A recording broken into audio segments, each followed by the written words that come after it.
8, 61. Let your heart therefore be wholly true to the Lord our God, walking in his statutes, and keeping his commandments, as at this day.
Now King Solomon loved many foreign women, along with the daughter of Pharaoh, the Moabite, an Ammonite, an Edomite, a Sidonianite, and a Hittite woman from the nations concerning which the Lord had said to the people of Israel, You shall not enter into marriage with them, neither shall they be with you, for surely they will turn away your heart after their gods.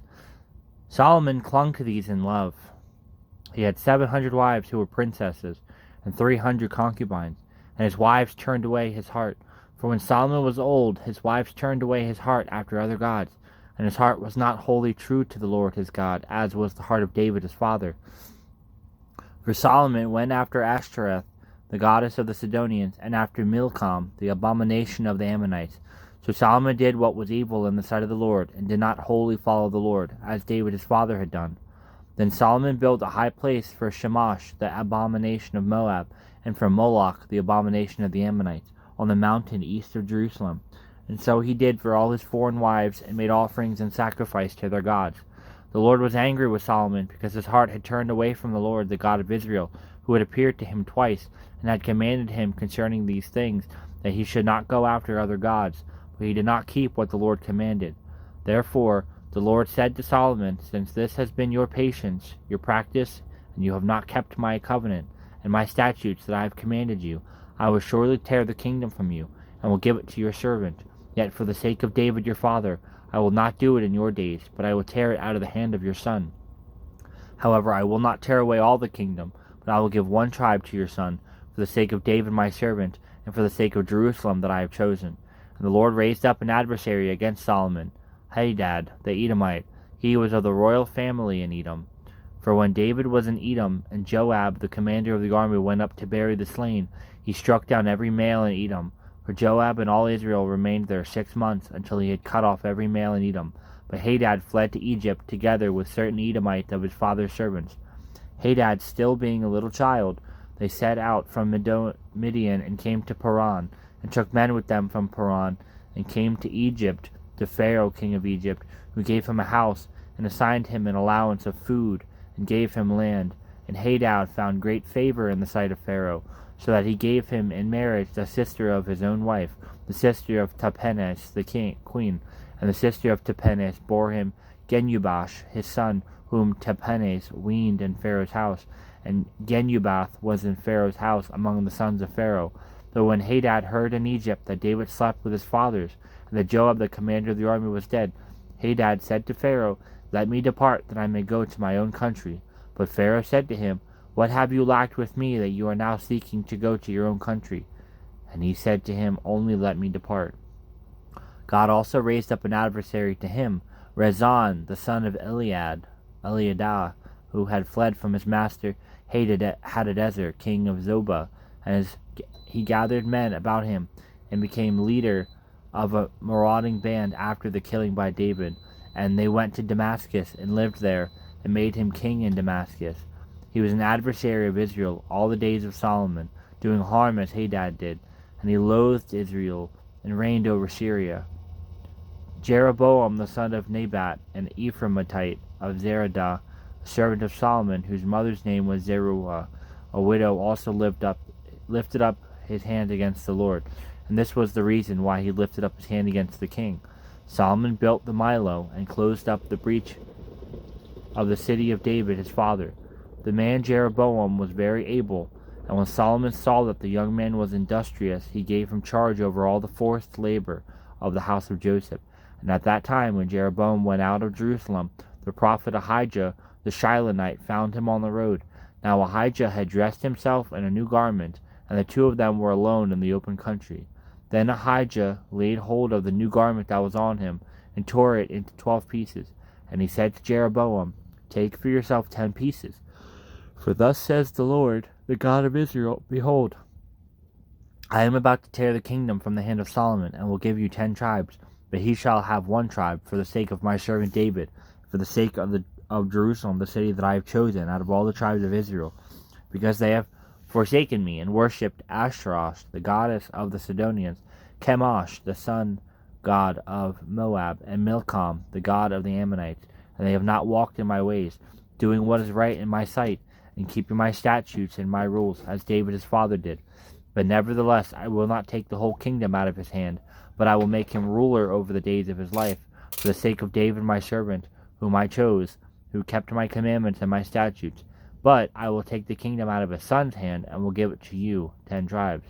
Yet to his son I will give 1 tribe, that David my servant may always have a lamp before me in Jerusalem, the city where I have chosen to put my name. And I will take you, and you shall reign over all your soul desires. You shall be king over Israel.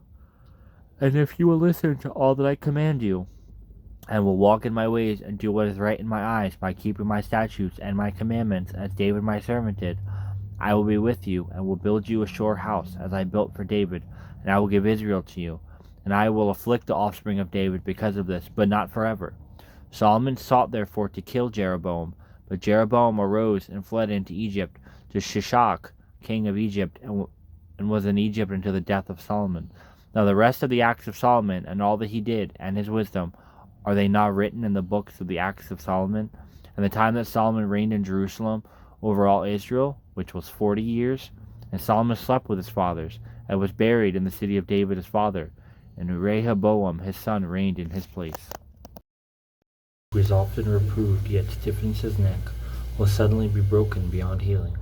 When the righteous increase, the people rejoice, but when the wicked rule, the people groan. He who loves wisdom makes his father glad, but a companion of prostitutes squanders his wealth.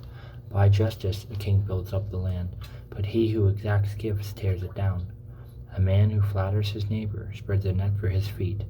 An evil man is ensnared in his transgression, but a righteous man sings and rejoices. A righteous man knows the rights of the poor. A wicked man does not understand such knowledge. Scoffers set a city aflame, but the wise turn away wrath. If a wise man has an argument with a fool, the fool only rages and laughs, and there is no quiet. Bloodthirsty men hate one who is blameless, and seek the life of the upright. A fool gives full vent to his spirit, but a wise man quietly holds it back. If a ruler listens to falsehood, all his officials will be wicked. The poor man and the oppressor meet together. The Lord gives light to the eyes of both. If a king faithfully judges the poor, his throne will be established forever. The rod and reproof give wisdom, but a child left to himself brings shame to his mother. When the wicked increase, transgression increases, but the righteous will look upon their downfall. Discipline your son, and he will give you rest. He will give delight to your heart. Where there is no prophetic vision, the people cast off restraint. But blessed is he who keeps the law. By mere words a servant is not disciplined, for though he understands, he will not respond. Do you see a man who is hasty in his words?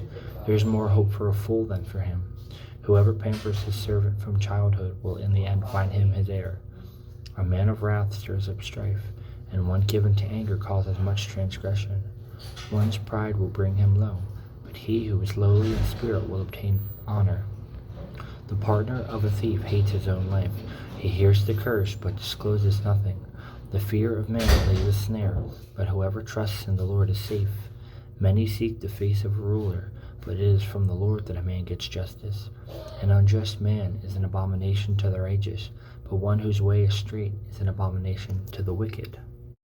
Trust me with every fiber of your being, for what I can accomplish in and through you is proportional to how much you depend on me. One aspect of this is the degree to which you trust me in a crisis or major decision. Some people fail miserably here, while others are at their best in tough times. Another aspect is even more telling, is the constancy of your trust in me. People who rely on me in the midst of adversity may forget about me when life is flowing smoothly. Difficult times can jolt you into awareness of your need for me, whereas smooth sailing can lull you into the stupor of self-sufficiency. I care as much about your tiny trust steps through daily life as about your dramatic leaps of faith. You may think that no one notices, but the one who is always beside you sees everything and rejoices consistently. Trusting in me is vital to flourishing in my presence. Psalm 44, Blessed is the man who makes the Lord his trust, and who does not look so proud to those who turn aside to false gods.